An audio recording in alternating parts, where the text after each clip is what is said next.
It was a normal day at work. I was supposed to have flown to Peru the night before, but I decided to cancel the trip.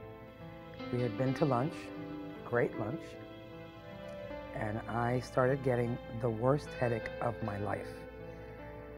It was a pain that I have never felt before in the back of my neck. And I thought that if I calmed down and relaxed, that I would feel better. I saw that it wasn't getting better. I got up and I called out for my secretary. She came and she saw that I was beginning to lose my balance, and she screamed out for help, and she called my partner, Lourdes Peters, and she came over and she realized, she says I was pale, white, and called 911. It was the worst experience. I kept telling her, I don't want to die here. Please don't let me die here. And she kept telling me, you're not going to die here. Don't worry. I'm not going to let you die. And I kept asking her to please call my husband, call my husband.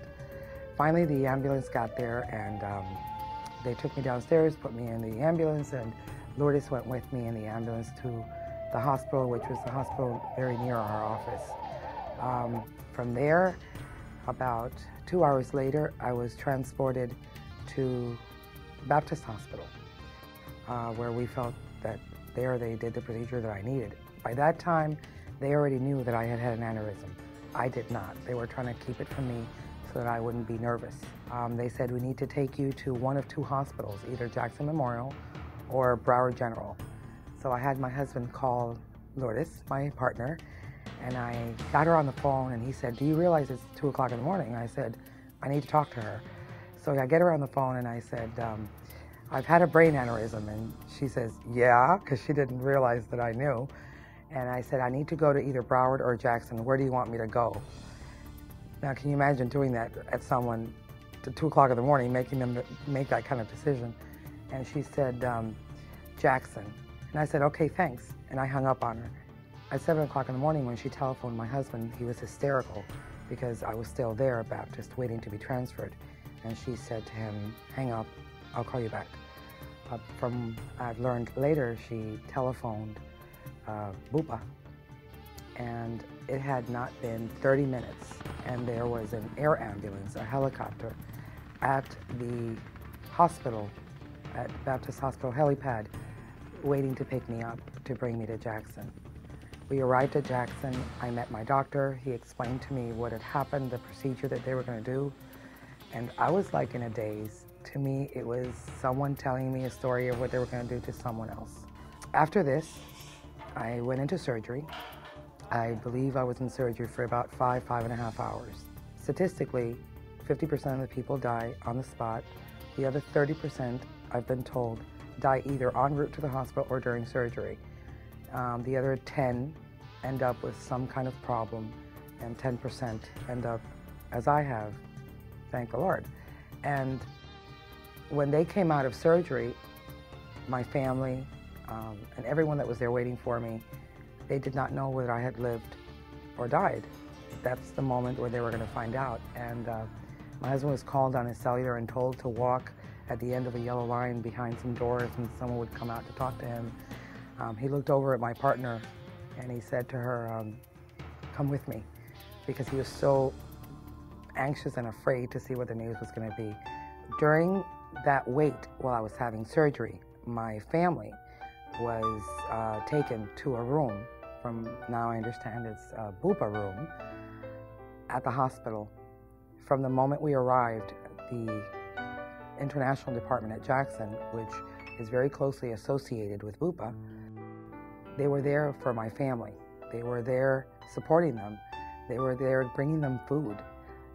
Imagine that this was a moment where my family's stress level was at its very highest it's ever been. My children, my 86-year-old mother, they were as stressed out as a family could possibly get. And the support that we got from these people was unbelievable. After I got out of surgery, I was taken to intensive care. Every day that I was there, without a single day passing, I had a representative from Bupa or the International Department visit my room every single day. The room that I was in, which was made available also by Bupa, was a suite.